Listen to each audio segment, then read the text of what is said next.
going on, guys? Welcome back to another video, and today I'm going to be telling you the 5 things that I hate about my CAMARO SS 1LE. I don't know if you can see him, but we have a nice little guest appearance here. You can actually put a dog in a CAMARO and they can be completely comfortable. We have a dog bed in the back and he's just living life here. It's about 65 degrees in Georgia, so perfect. And we're about to go on a little bit of a drive and tell you a little bit more about my SS 1LE. So if you see him moving back and forth, obviously he loves car rides, which means he loves the CAMARO. Now, do I love the CAMARO? Of course I do, but there are 5 things that if I could, I would change.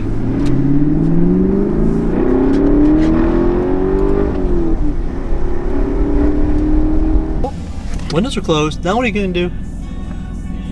So what everybody's gonna tell you about this car up front, you gotta be ready for it, that the visibility sucks. I mean, from my standpoint, the visibility's all right. I'm able to see exactly what I need to see, both in front of me and to the sides of me.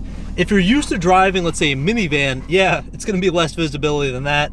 But to get the low sloping roofline, hey buddy, to get the low sloping roofline that you get in the CAMARO that looks so aggressive and so mean and kind of pays homage to the CAMAROs of old, they had to do it. And I think they nailed this one. Yes, the visibility is a little bit tough, but as long as you know what's going on around you, it's not going to be an issue at all.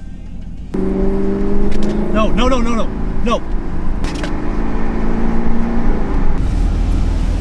We might have to do this video a bit later.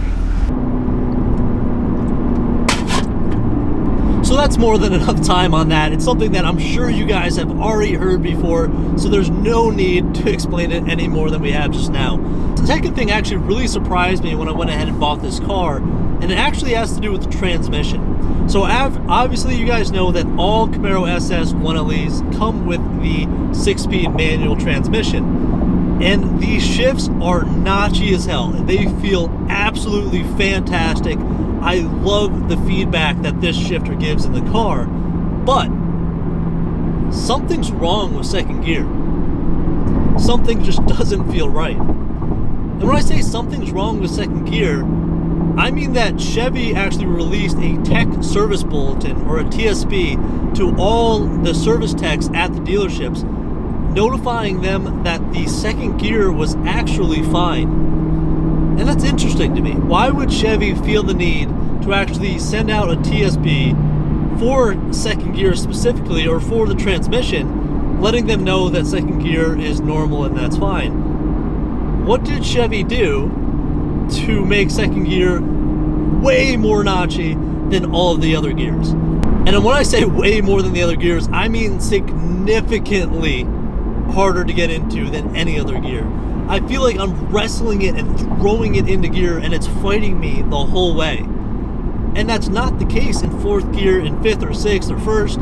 It's only second gear. So again, if you guys are taking this car on a test drive and you feel that second gear is a little bit notchier than the rest, it's not that you don't know how to drive manual, it's that something with the transmission is a little bit, let's say, heavier in second gear.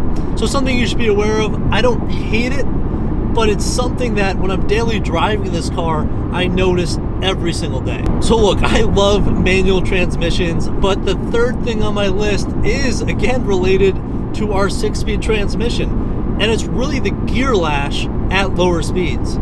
And some of you guys may not be familiar with the term gear lash. What I'm really talking about, when you're in 1st and 2nd gear and you're going below, let's say, 20 miles an hour, and you let off the throttle, the car essentially sends your whole body lurching forward.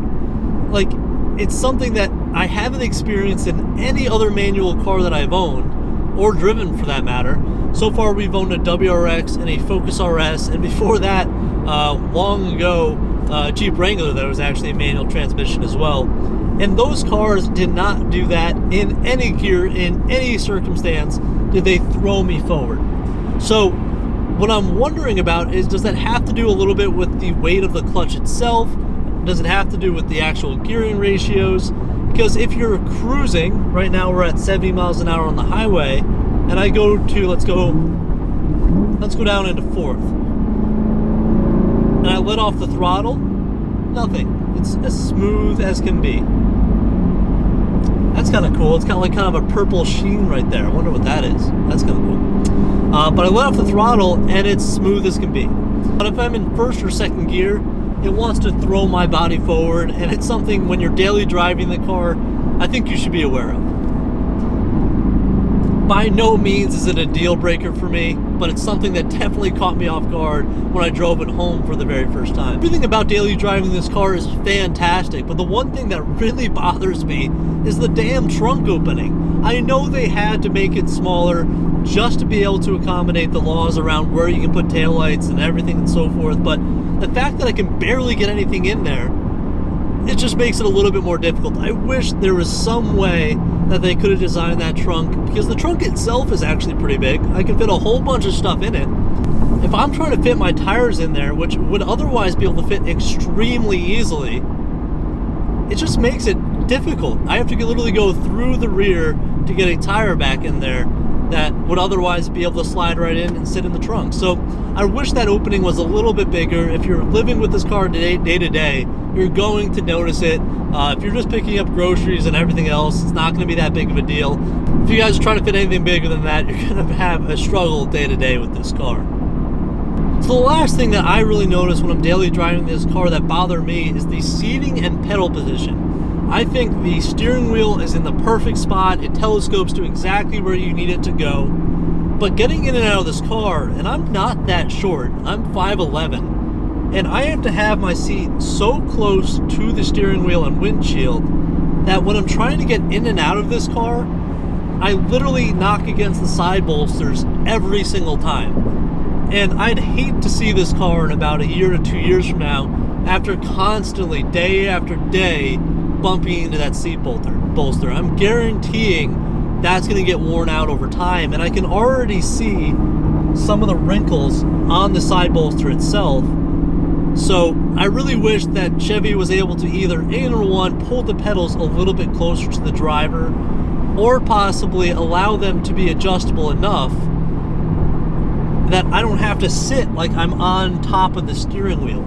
I know in the ZL1 and the 2SS 1LE, you have seating adjustability, and in that, it actually sets all the way to the rear position. You click it and it goes back to where you need it to be. I guess that's a potential fix to this if I got the 2SS 1LE or if I got a ZL1, but I don't. So I'm guaranteeing in about a year to 2 years from now, I'm going to have destroyed side bolsters on this side, and there's really no way around that. Oh. So what I can tell you up front is I absolutely love this car. I drive it every single day, and I wouldn't trade it for anything else. I think this car is a fantastic value for the money, especially on the used market. For 30 grand, you could literally not buy a faster car, a more comfortable coupe that you can daily drive everywhere you go and take it to the track with 4 tires sitting right behind you. Those are just 5 things that I wish I knew or wish somebody had told me before buying it. But then again, I love this car, wouldn't trade it for anything else. Perfect car for what I need at this point in my life. So if you guys like this video, please like, comment, and subscribe. We have a full wrap install coming up next, as well as a huge APR wing, as well as a splitter set that we're going to be putting on this car next. So stay tuned for all that content, and without further ado, I'll see you guys in the next one. Peace out.